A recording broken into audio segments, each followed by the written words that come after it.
Hello and welcome back to Addie's Answers. So, in this segment, I am going to be talking about relationships and children. So, the first question that I'm going to answer is from Bayoga Mills from Africa Bond USA. And her question goes like this: what do you do when you enjoy spending time with someone you have friend zoned and he admits or she admits that they want more? Well, one, you have to remember why you friends with them in the first place. Like, were you not ready for a relationship and they were, or did you just not see them in that way? Because that will tell you how to tell you whether or not to continue spending time with them. Because if you didn't see them that way and you continue, that could be leading them on. But if you're just not ready and you are now, then go ahead. However, for me, if I friend zone someone, more than likely it's because that I have just gotten out of a relationship and I wasn't ready. 10%, I, you're a good person, you're just not my type. So next question.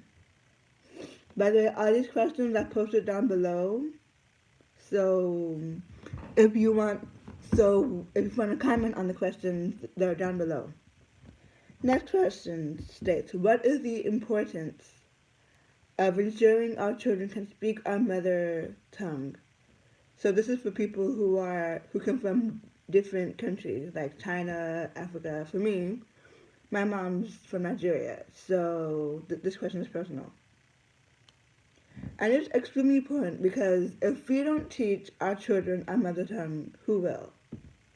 I mean, it's not like all of them will go to Harvard where if three or more want to learn language, they will hire a teacher to teach it to them. And even then, when they finish when they finish that course, they still need us to instill what they have learned and teach them even more than what they have learned. So it's still very important that we ensure, we as parents and siblings and family members in general, ensure that our loved ones, not only children, but any of our loved ones, can speak our mother tongue. Even if it's to say hello, that's something.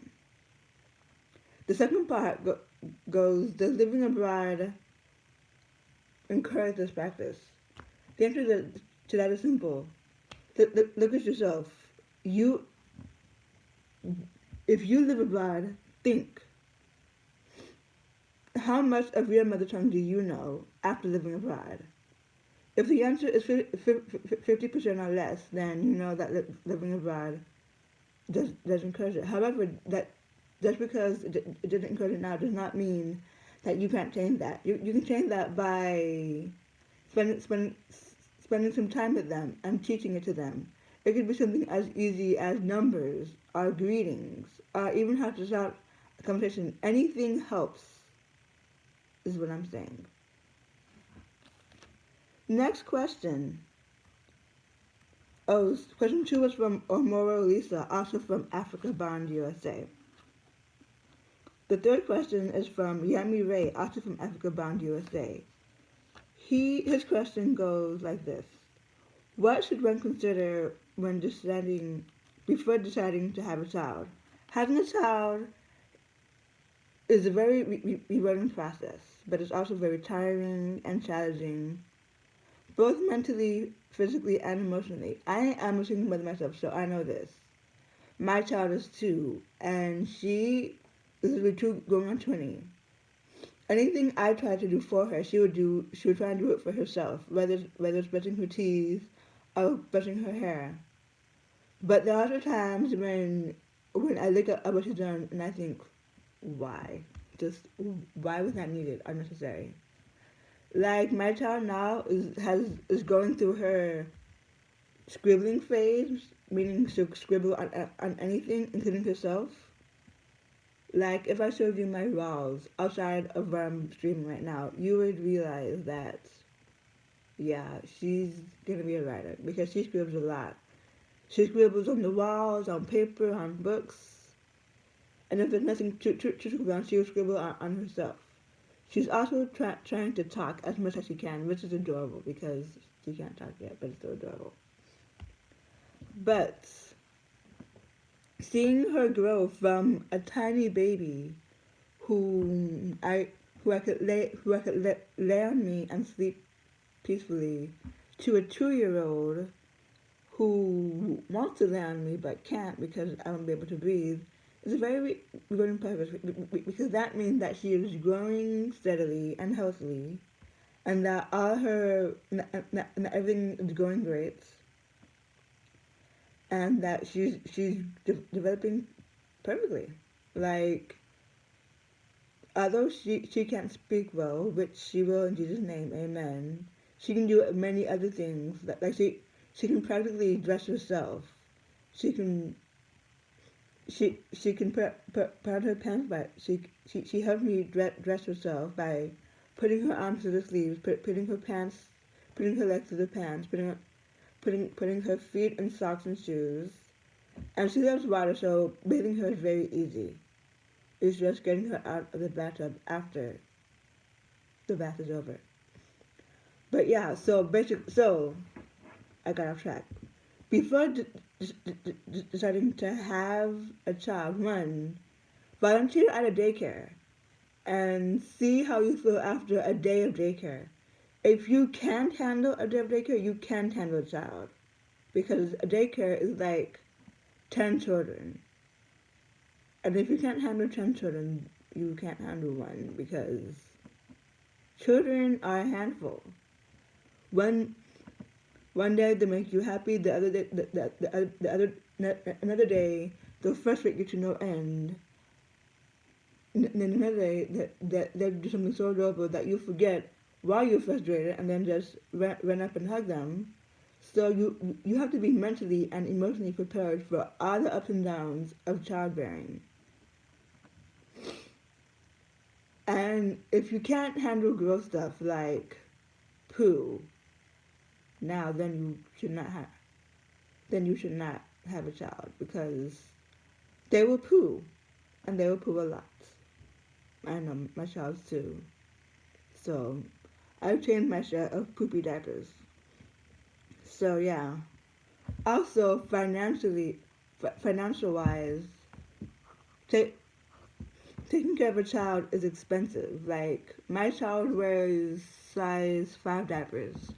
No, actually size 4, but size 4 diapers are 32.23 for 108.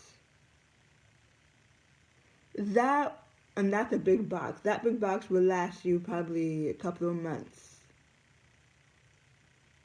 And like the sizes go from 0 to 6. And the higher the number, the more expensive it is. And there's different types of diapers. There's overnight diapers, there's those diapers to wear in the swimming pool, there's diapers to wear on the beach, there's diapers there's pull-ups, and pull-ups are even more expensive for even less. So make sure that you can handle that. Also make sure that you and your partner both agree that this is what you want, because if it's what one partner wants and the other wants, getting them to help you will be like pulling teeth.